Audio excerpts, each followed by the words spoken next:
The corsage still held its pale pink color when they found it crushed beneath the passenger seat of her father's borrowed Buick, 28 years after Jennifer Marie Hawkins disappeared into the humid Georgia night. It was May 14th, 1994, and the 17-year-old had been crowned prom queen just hours before she vanished without a trace from Clayton County's most celebrated evening of the year. Something about that detail, the corsage surviving decades while the girl who wore it did not, never left Sheriff Marcus Webb alone during all those sleepless nights that followed. Clayton County wasn't the kind of place where teenagers disappeared. Population 8,000, nestled between rolling farmland and dense pine forests 40 miles southeast of Atlanta, it was the sort of community where everyone knew everyone else's business, where Friday night football games drew half the town, and where the biggest scandal usually involved who was dating whom behind the Dairy Queen. The kind of place where mothers still felt safe, letting their daughters walk home alone after dark, where car keys stayed in ignitions and front doors remained unlocked. Until that night changed everything. Jennifer had been the golden girl, valedictorian, head cheerleader, bound for the University of Georgia on a full academic scholarship. Her smile could light up the old gymnasium where Clayton High held its annual prom, and that night she wore it like armor. Dancing in a shimmering blue dress her mother had driven all the way to Macon to find. The local photographer captured her accepting the prom queen crown at exactly 10:15 p.m., her blonde hair catching the gymnasium's fluorescent lights, her boyfriend Michael Torres beaming beside her in his rented tuxedo. It was supposed to be the perfect capstone to the perfect high school career of the perfect small-town girl. But perfection, as the residents of Clayton County would learn, could be a dangerous illusion. What happened next would haunt this quiet farming community for nearly 3 decades, turning neighbors into suspects and transforming a night of celebration into the beginning of the town's darkest chapter. The case files would eventually fill 4 boxes in the sheriff's department basement, gathering dust and regret in equal measure. If you're drawn to stories where the truth hides in plain sight for decades, where small towns keep their darkest secrets buried beneath layers of politeness and tradition, make sure you're subscribed, because Jennifer's story is just beginning to reveal the cracks in Clayton County's carefully maintained facade. The last verified sighting of Jennifer Hawkins alive was at 11:47 p.m., captured by the security camera at Murphy's gas station on Highway 27, where she stopped to buy a Coca-Cola and a pack of spearmint gum. The grainy black and white footage shows her counting change from her small silver purse, her prom dress slightly wrinkled from hours of dancing, her crown replaced by exhaustion that seemed to weigh on her narrow shoulders. She was alone. The evening had started like something from a fairy tale, at least according to the dozens of witness statements Sheriff Webb would collect in the weeks that followed. Jennifer's parents, Robert and Linda Hawkins, had taken what felt like 100 photographs on the front porch of their modest ranch house on Maple Street, capturing every angle of their daughter in that shimmering blue dress. Her younger sister Sarah, 14 and consumed with envy, had spent an hour helping Jennifer with her makeup, carefully applying the frosted eyeshadow and coral lipstick that was fashionable that spring. Michael Torres had arrived at 6:30, sharp, nervous sweat beading on his forehead despite the evening's mild temperature. He'd been dating Jennifer for 2 years, ever since sophomore biology class, and everyone in Clayton County assumed they'd marry after college. His parents owned Torres Construction, a small but successful business that kept food on tables throughout the county. Michael was solid, dependable, the kind of boy parents hoped their daughters would choose. He'd saved for months to rent the black tuxedo and buy Jennifer's corsage from Brennan's flower shop downtown. The couple had dinner at the Riverside Inn, Clayton County's only upscale restaurant, with 3 other couples from their senior class. The waitress, Maria Santos, remembered Jennifer barely touching her chicken parmesan, pushing the food around her plate while laughing at her friends' jokes. She seemed distracted, Maria would later tell investigators, like her mind was somewhere else entirely.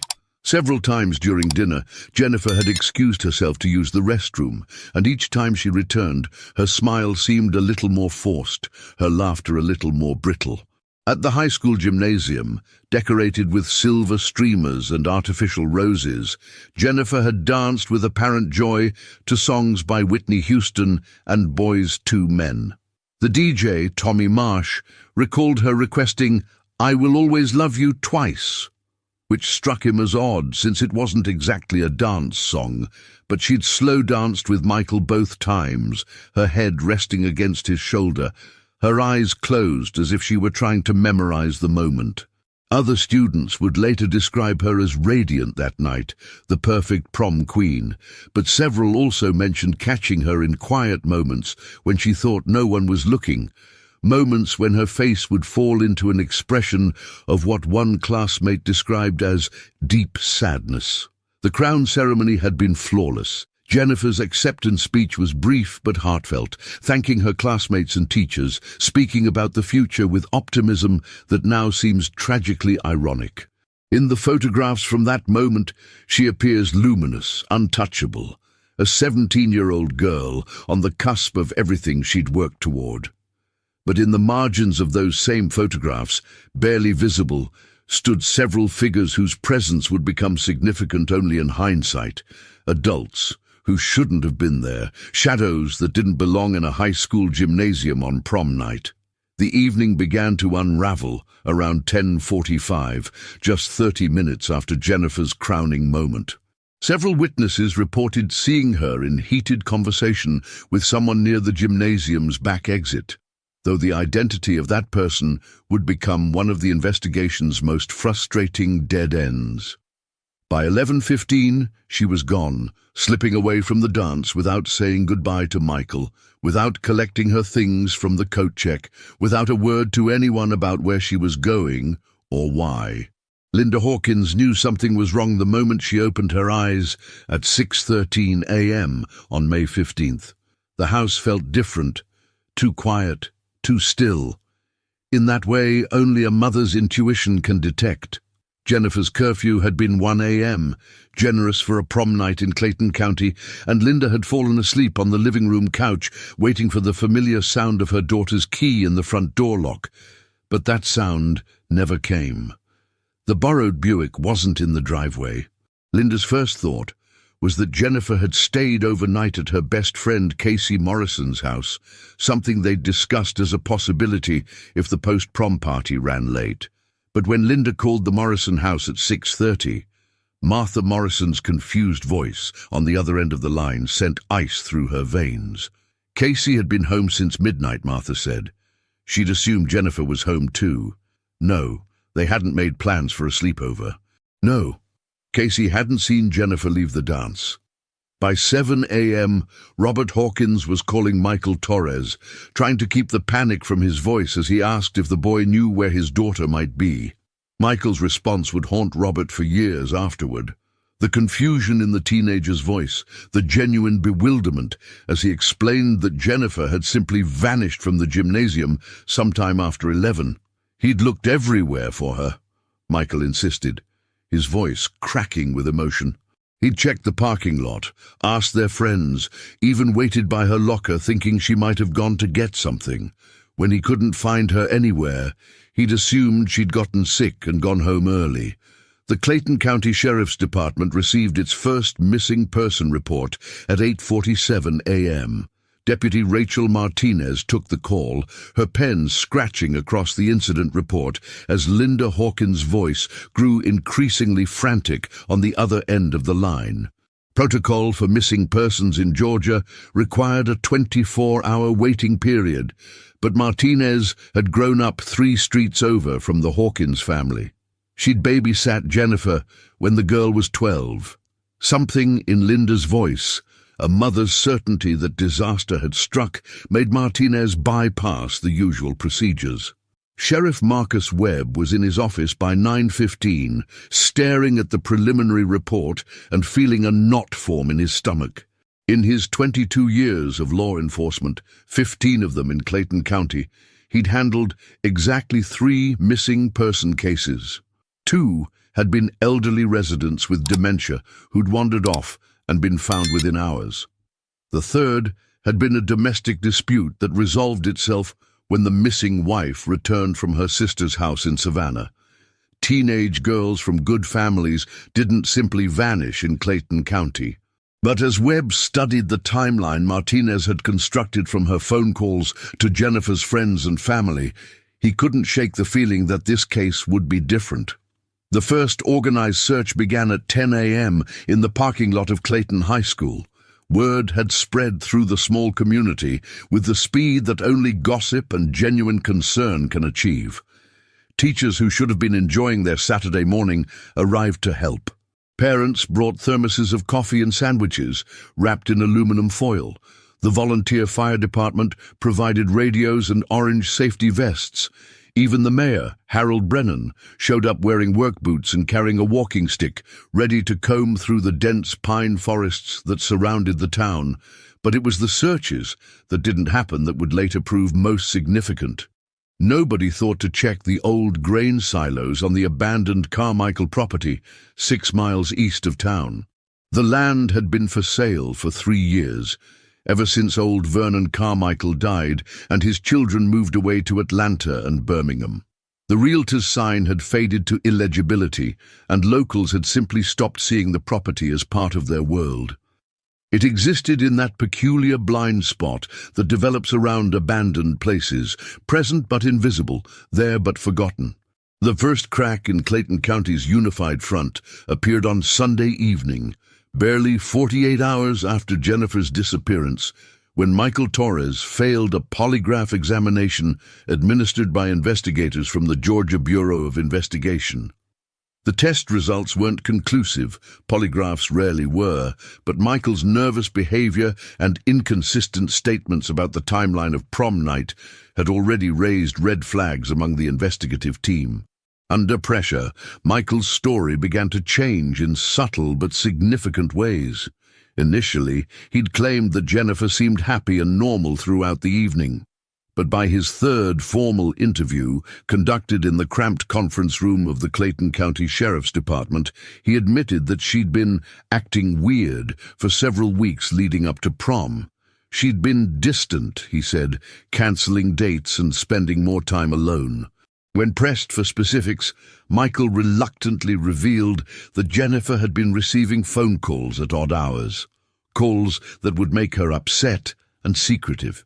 The revelation about the mysterious phone calls sent investigators scrambling to examine the Hawkins family's telephone records. But in 1994, call tracking was far less sophisticated than it would become. The records showed numerous calls to and from the Hawkins residence, but many were from numbers that couldn't be traced, or from payphones scattered throughout Clayton County and beyond. One number appeared repeatedly in the weeks before Jennifer's disappearance, calls that lasted anywhere from 2 minutes to over an hour, always placed between 9 p.m. and midnight. When investigators traced the number, they discovered it belonged to Dennis Wade, a 34-year-old divorced construction worker who lived in a rented trailer on the outskirts of town. Wade had no obvious connection to Jennifer Hawkins, and when questioned, he claimed he'd never heard of her. But his nervousness during the interview was palpable, the way his hands shook as he lit cigarette after cigarette, the sweat that beaded on his forehead despite the air conditioning in the sheriff's office. Wade's alibi for prom night was that he'd been home alone, watching television and drinking beer. No one could verify his whereabouts. The investigation into Wade's background revealed a troubling pattern. He'd been fired from Torres Construction, Michael's father's company, 6 months earlier for what the employment records described as inappropriate behavior toward female employees. 2 women had complained about Wade's persistent attempts to ask them out, his habit of showing up at their homes uninvited, and his increasingly aggressive response to rejection. Wade had no criminal record, but the pattern suggested a man who didn't understand boundaries, who might escalate when faced with continued rejection. But Dennis Wade wasn't the only person in Clayton County harboring secrets that spring. Jennifer's guidance counselor, Mrs. Patricia Hamilton, had been reluctant to share information about her sessions with the missing girl, citing student confidentiality. It took a court order to compel her testimony, and what she revealed painted a picture of a teenager under enormous pressure. Jennifer had been struggling with anxiety about leaving for college, Hamilton disclosed. The girl was torn between her academic ambitions and her desire to stay close to home, close to Michael, close to the only life she'd ever known. More troubling were Hamilton's revelations about Jennifer's family dynamics. The perfect facade that the Hawkins family presented to Clayton County was more complicated than it appeared. Robert Hawkins had been struggling with his small accounting practice, falling behind on the mortgage payments and borrowing money from friends to keep the business afloat. The stress was affecting his marriage to Linda, and Jennifer had confided to Hamilton that her parents were fighting constantly, trying to hide their financial troubles from their daughters, but failing to completely mask the tension that filled their house. Jennifer had also mentioned to Hamilton that she'd been receiving attention from older men around town, men who made her uncomfortable with their stares and comments. She'd been vague about the details, but Hamilton remembered the way Jennifer's voice had changed when she talked about it, becoming smaller and more frightened. The counselor had encouraged Jennifer to talk to her parents, or to Sheriff Webb, but Jennifer had insisted it wasn't serious enough to warrant involving adults. Now, with the girl missing and Dennis Wade's phone number appearing repeatedly in the Hawkins phone records, Hamilton couldn't shake the feeling that she should have pushed harder, should have insisted that Jennifer take the situation more seriously. By the end of May, Sheriff Marcus Webb had developed a ritual that would define the next several years of his life. Every morning at 6 a.m., he would drive to the abandoned Texaco station on Highway 27, where the Search Command Center had been established, and he would stare at the wall-mounted map dotted with colored pins marking every location they'd searched, every lead they'd followed, every dead end they'd encountered. The pins formed a chaotic constellation around Clayton County, each one representing hope that had curdled into disappointment. The Georgia Bureau of Investigation had sent a team of specialists who transformed the sleepy sheriff's department into something resembling a war room. Agent Patricia Reeves, a 15-year veteran of missing persons cases, had warned Webb from the beginning that time was their enemy. The first 48 hours were critical, she'd explained, and they'd already lost those to bureaucratic delays and small-town inexperience. With each passing day, evidence degraded, memories became less reliable, and the chances of finding Jennifer alive diminished exponentially. Dennis Wade remained their primary suspect, but building a case against him proved frustratingly difficult. The phone records established contact between Wade and the Hawkins household, but Wade's lawyer, a slick criminal defense attorney from Atlanta named Marcus Stone, argued that his client had been making innocent wrong number calls, trying to reach a woman named Jennifer Walsh, who lived in neighboring Butts County. It was a thin explanation, but without more concrete evidence, it was enough to prevent an arrest. The investigation suffered its first major setback when the borrowed Buick that Jennifer had been driving was finally located, abandoned in the parking lot of a 24-hour truck stop near Interstate 75, almost 40 miles from Clayton County. The car had been sitting there for over a week before anyone thought to check it, contaminated by dozens of truck drivers, travelers, and curious locals who'd peered through the windows. Any fingerprints or DNA evidence that might have been preserved had been hopelessly compromised. Inside the Buick, investigators found Jennifer's prom crown on the back seat, her silver purse tucked under the driver's seat, and that crushed corsage wedged beneath the passenger seat. Her wallet was still in the purse, containing $63, and her driver's license.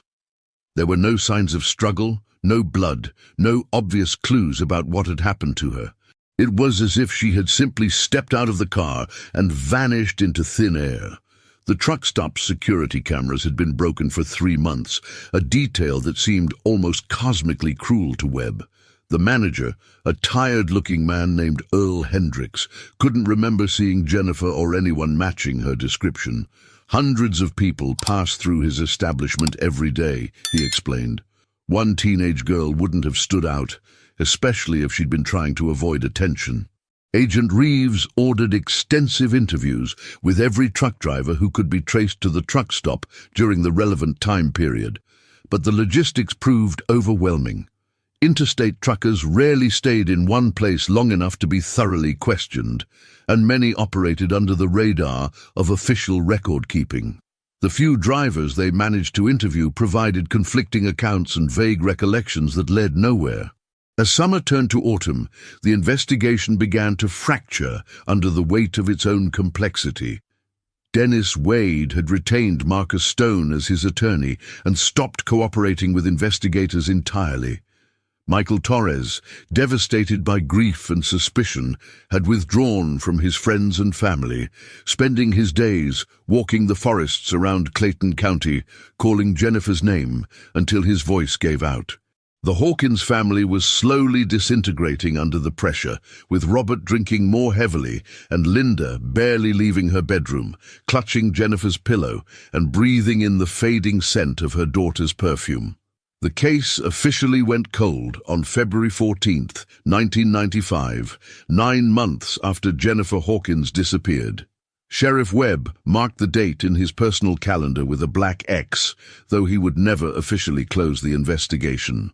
Agent Reeves and her team from the Georgia Bureau of Investigation packed their files into cardboard boxes and returned to Atlanta, leaving behind a community that felt abandoned and betrayed by the system they'd trusted to protect them. Linda Hawkins stopped leaving her house altogether that winter. Neighbors would occasionally glimpse her silhouette in the front window, standing motionless for hours, as if she were waiting for Jennifer to walk up the front path. Robert tried to maintain some semblance of normalcy for their younger daughter Sarah, but his accounting practice had suffered during the months he'd spent searching for Jennifer instead of serving his clients. By Christmas of 1995, the family was facing bankruptcy, and Robert had started drinking bourbon for breakfast. Sarah Hawkins, now 15, and desperate to escape the suffocating grief that had consumed her household, threw herself into school activities and spent as much time as possible at friends' houses. She would later describe those years as living in a mausoleum, where every family dinner was haunted by the empty chair at the table, every birthday and holiday marked by the absence of the person who should have been there. The family stopped celebrating Sarah's achievements, academic awards, cheerleading victories, small triumphs that once would have filled the house with pride, because joy felt like a betrayal of Jennifer's memory. The community's initial solidarity began to crumble under the weight of unresolved suspicion and unanswered questions. Dennis Wade continued living in his trailer on the outskirts of town, but he became a pariah, subjected to anonymous phone calls in the middle of the night and vandalism of his property. Twice, someone shot out the windows of his trailer with a pellet gun. Wade never filed police reports about the harassment, which only deepened the community's conviction that he was hiding something. Michael Torres left for college at Georgia Southern University in the fall of 1995, but he lasted only one semester before dropping out and returning to Clayton County.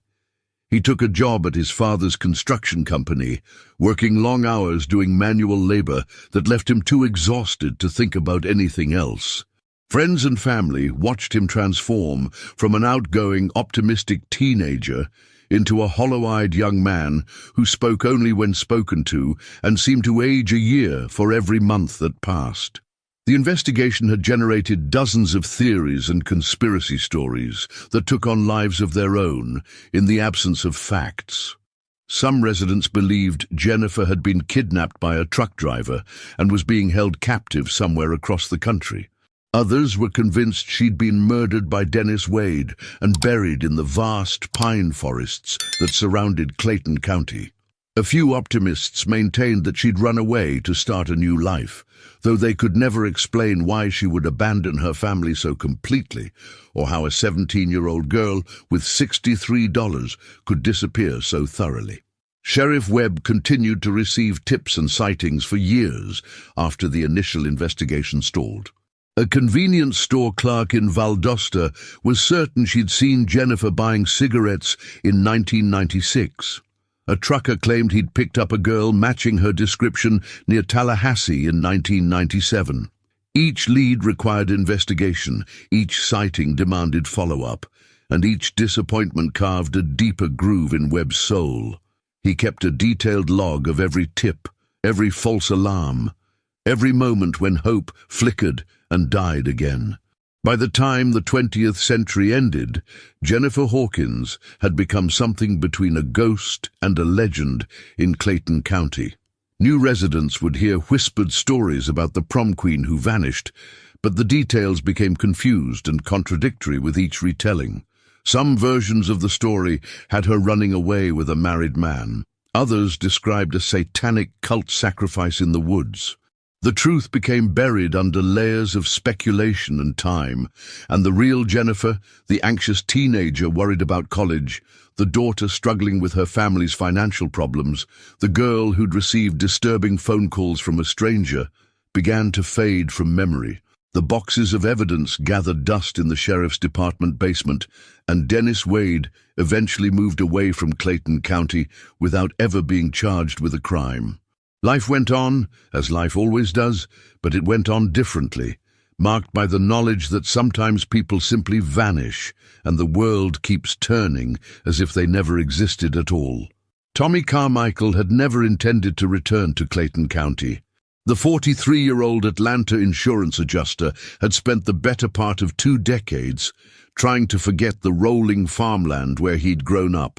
The place that held too many memories of his late father Vernon and a childhood that felt increasingly remote with each passing year. But when his mother suffered a stroke in March of 2022, Tommy found himself driving south on Interstate 75 toward the property he'd inherited and ignored for nearly 3 decades. The old Carmichael farm stretched across 217 acres of red clay soil and towering pine trees, bordered on the east by Sweetwater Creek and on the west by the crumbling remains of Highway 27. 3 grain silos dominated the landscape, their corrugated metal sides, weathered to the color of dried blood, standing like sentinels over fields that had been fallow since Vernon's death in 1991. Tommy had tried to sell the property multiple times, but the real estate market in rural Georgia was unforgiving, and potential buyers were inevitably deterred by the cost of demolishing the old farm buildings. On the morning of April 7th, 2022, Tommy was walking the perimeter of the property with a surveyor named Janet Rodriguez, preparing for yet another attempt to find a buyer. The spring air was thick with pollen, and the sound of insects humming in the tall grass that had reclaimed what were once carefully tended fields. Rodriguez was making notes on her tablet, documenting the condition of various structures, when she stopped abruptly near the base of the largest silo. Something blue was protruding from the red clay soil, partially exposed by recent heavy rains that had washed away decades of accumulated earth and debris. At first glance, it looked like a piece of plastic or fabric, the kind of litter that accumulates around abandoned buildings. But as Rodriguez knelt for a closer examination, she realized she was looking at leather. Specifically, the toe of what appeared to be a woman's dress shoe, dyed a deep blue that had somehow retained its color, despite 28 years underground. Tommy's hands were shaking as he called the Clayton County Sheriff's Department from his cell phone, standing 10 feet away from the partially exposed shoe as if it might disappear if he looked away. The dispatcher's voice seemed to come from very far away as she assured him that deputies were en route, that he should not disturb the scene, that he should wait exactly where he was until law enforcement arrived. Sheriff Marcus Webb had retired in 2007, replaced by his former deputy Rachel Martinez, who had grown up hearing stories about the Jennifer Hawkins case and had studied the files during her first year as sheriff. When Martinez arrived at the Carmichael property 45 minutes after Tommy's call, she brought with her a team from the Georgia Bureau of Investigation and a crime scene photographer who had worked dozens of similar excavations. The process of carefully removing the shoe from the clay soil took nearly 4 hours. The leather had been preserved by the specific mineral content of the Georgia red clay, which created an anaerobic environment that prevented normal decomposition. As the team worked with brushes and small tools to expose the entire shoe, they discovered its mate buried 18 inches away, both shoes positioned as if they had been deliberately placed rather than scattered by natural forces. The shoes were immediately recognizable to anyone who had studied the Jennifer Hawkins file. They were blue leather pumps with a 2-inch heel, size 7. Manufactured by a company called Elegance that had gone out of business in 1996. They matched exactly the description Linda Hawkins had given to investigators 28 years earlier, down to the small scuff mark on the left heel where Jennifer had caught her foot on a curb outside the Riverside Inn on prom night. But it was the location of the discovery that sent shockwaves through the investigative team. The old Carmichael property had never been searched during the original investigation. It had been considered too remote, too far from the route Jennifer would have taken from the high school gymnasium to her home. The property wasn't visible from any main roads, and in 1994 it had been surrounded by dense forest that would have made it nearly impossible to access without intimate knowledge of the local geography. Someone had chosen this location specifically because they knew it would never be found. Someone who understood Clayton County's back roads and hidden places. Someone who had calculated that a pair of blue shoes buried beneath a grain silo would remain hidden until the Georgia clay finally gave up its secrets. Dr. Sarah Chen had spent 15 years as a forensic anthropologist with the Georgia Bureau of Investigation, but she had never worked a case where the physical evidence had been buried for nearly 3 decades. The blue shoes from the Carmichael property presented unique challenges and unprecedented opportunities for analysis using forensic techniques that hadn't existed in 1994. The shoes were transported to the GBI crime laboratory in Atlanta in specially designed containers that preserved the clay matrix surrounding them. Chen's first task was to document every grain of soil, every fiber, every microscopic particle that might provide clues about how and when the shoes had been buried. Under high-powered magnification, the leather revealed traces of organic material that had been invisible to the naked eye, fragments of plant matter, insect larvae, and what appeared to be human skin cells. DNA extraction from 28-year-old evidence required techniques that pushed the boundaries of forensic science.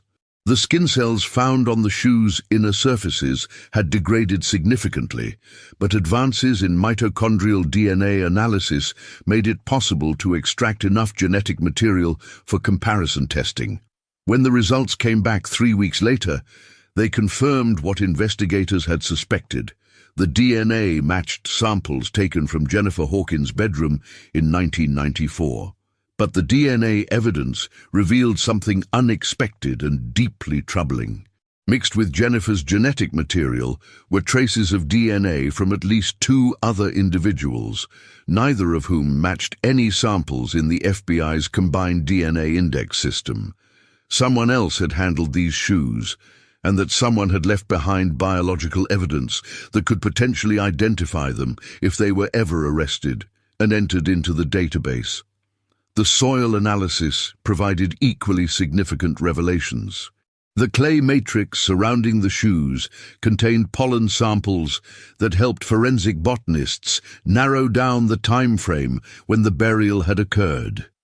The specific combination of tree and grass pollens indicated that the shoes had been buried during late spring or early summer of 1994. consistent with the timeline of Jennifer's disappearance. More importantly, the soil contained traces of motor oil and diesel fuel that suggested the burial site had been accessed by heavy machinery. Chen's team also discovered fabric fibers embedded in the clay around the shoes, microscopic strands of cotton and polyester that appeared to come from clothing that had been in contact with the shoes when they were buried. Spectroscopic analysis revealed that the fibers had been dyed with chemicals that were commonly used in clothing manufacturing during the early 1990s, further confirming the timeline. The shoes themselves told a story that forensic pathologists found deeply disturbing. Examination of the leather revealed patterns of wear that were inconsistent with normal walking. The heels showed evidence of scraping and gouging that suggested the wearer had been dragged across rough surfaces. Most troubling were microscopic traces of what appeared to be rope fibers embedded in the leather near the ankle straps, indicating that the shoes may have been removed from someone whose feet had been bound. Detective Lisa Park, who had been assigned to reopen the Jennifer Hawkins case, spent weeks reviewing the original investigation files with fresh eyes and modern analytical tools. The 1994 investigation had focused heavily on Dennis Wade and Michael Torres, but had largely overlooked several other individuals who had access to the Carmichael property and intimate knowledge of its hidden corners. One name that appeared repeatedly in the margins of the original case files was Earl Hendricks, the manager of the truck stop where Jennifer's car had been found.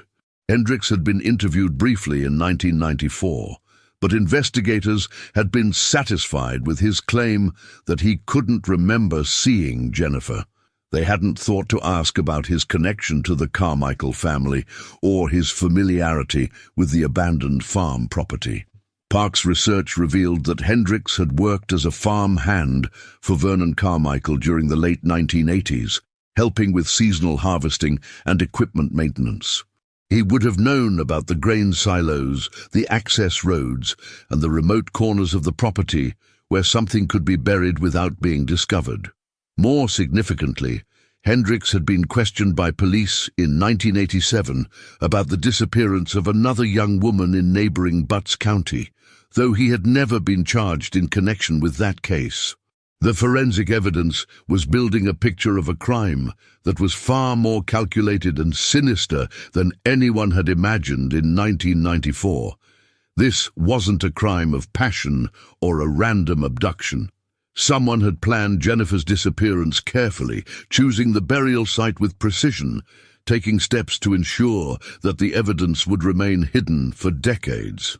The question that haunted Detective Park was whether they were dealing with a single perpetrator or a conspiracy that involved multiple people with intimate knowledge of Clayton County's geography and Jennifer's movements on prom night. Earl Hendricks was 68 years old when Detective Lisa Park knocked on the door of his mobile home on the outskirts of Macon, Georgia, on a sweltering Tuesday morning in July 2022. The man who answered the door bore little resemblance to the truck stop manager from the original investigation files. 28 years had transformed him into a gaunt, hollow-eyed figure whose hands trembled as he reached for the cigarette pack in his shirt pocket. The trailer behind him reeked of stale tobacco and something else, something medicinal and dying that made Park's stomach turn. Hendricks had been expecting this visit for 3 months, ever since news of the shoe discovery had spread through the network of former Clayton County residents now scattered across Georgia. He'd watched the local news coverage with a mixture of dread and what he would later describe as relief, the kind of exhaustion that comes from carrying a secret so heavy it begins to crush the carrier. When Park showed him her badge and explained why she was there, Hendricks simply nodded and invited her inside, as if he'd been rehearsing this moment for nearly 3 decades. The trailer's interior was a monument to a life lived in the shadows of guilt. Newspaper clippings about the Jennifer Hawkins case covered one entire wall. Yellowed articles from 1994 arranged chronologically alongside more recent coverage of the shoe discovery. Park noticed that Hendricks had circled certain phrases in red ink, No leads, investigation stalled, family still searching for answers, as if he'd been tracking the investigation's progress like a stock portfolio. Hendricks offered Park a cup of coffee from a pot that looked like it hadn't been cleaned in years, then settled into a worn recliner that positioned him directly beneath a framed photograph of Jennifer Hawkins, cut from the Clayton County Herald's prom coverage. The placement wasn't accidental, Park realized. This was a man who'd been living with Jennifer's image, watching over him, judging him, haunting every moment of his waking life. The confession, when it came, emerged in fragments over the course of 4 hours. Hendricks spoke in a voice barely above a whisper, his eyes fixed on his hands as he described events that had taken place when he was 40 years old and Jennifer was 17. He'd been drinking heavily in 1994, he explained, struggling with depression and financial problems that made each day feel like an exercise in futility. The truck stop job paid minimum wage and offered no benefits, barely enough to keep him housed and fed. Jennifer had arrived at the truck stop alone around midnight on prom night, Hendricks recalled, her blue dress wrinkled and her makeup smeared as if she'd been crying. She'd seemed disoriented, confused, asking for directions to a phone booth where she could call someone to pick her up. Hendricks had offered to let her use the phone in the manager's office, a small room behind the cash register where he kept paperwork and a cot for overnight shifts. What happened next would haunt both of them for the rest of their lives, though Jennifer's torment would be much shorter. Hendricks claimed that he'd tried to comfort her, that she'd seemed so young and vulnerable, standing there in her prom dress. But something had shifted in that cramped office. Some boundary had been crossed that couldn't be uncrossed. He'd touched her, he admitted, his voice breaking as he described Jennifer's terror and his own inability to stop himself. The physical struggle hadn't lasted long, but the psychological violence had been devastating. Jennifer had fought back, Hendricks said, scratching his face and screaming until he'd covered her mouth with his hand to keep from waking the overnight truckers sleeping in the parking lot. In that moment of panic and rage, something had gone wrong. Jennifer had stopped struggling, stopped breathing, stopped being anything more than a weight in his arms and a problem that needed to be solved. Park listened to this confession with professional detachment, but internally she was fighting waves of nausea and rage. This was the moment that every detective both craves and dreads. The solving of a case coupled with the revelation of human evil so casual and mundane that it defies comprehension. Hendricks hadn't planned to kill Jennifer Hawkins. He'd simply been a predator who saw an opportunity and took it, then spent 28 years living with the consequences. The burial at the Carmichael property had been calculated and methodical, Hendricks continued. He'd wrapped Jennifer's body in a tarp from the truck stop's maintenance shed, loaded it into his pickup truck, along with a shovel and a bag of lime he'd stolen from a construction site. He'd chosen the spot near the grain silo because he'd worked that property as a young man and knew it would never be developed, never be searched, never give up its secrets. The arraignment of Earl Hendricks took place on September 15, 2022. In the same courthouse where Jennifer Hawkins would have reported for jury duty had she lived to see her 46th birthday. The courtroom was packed with reporters, curious residents and family members who had waited 28 years for this moment. Linda Hawkins, now 67 and moving with the careful deliberation of someone whose grief had calcified into physical pain, sat in the front row, clutching a framed photograph of Jennifer in her prom dress. District Attorney Margaret Phillips had spent weeks preparing for what would likely be the most significant case of her career. The evidence against Hendricks was overwhelming. His detailed confession, the DNA evidence from the shoes, soil samples that matched the clay beneath his fingernails when he was arrested.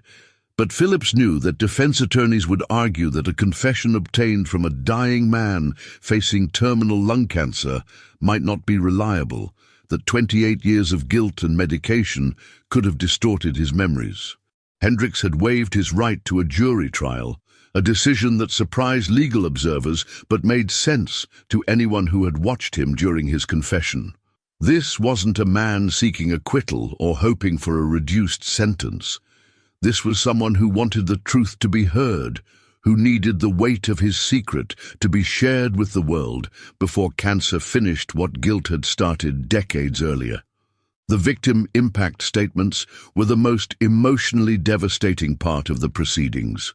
Sarah Hawkins, now 43 and a mother of 2, spoke about growing up in the shadow of her sister's disappearance, about a childhood marked by her parents' grief and a community suspicion.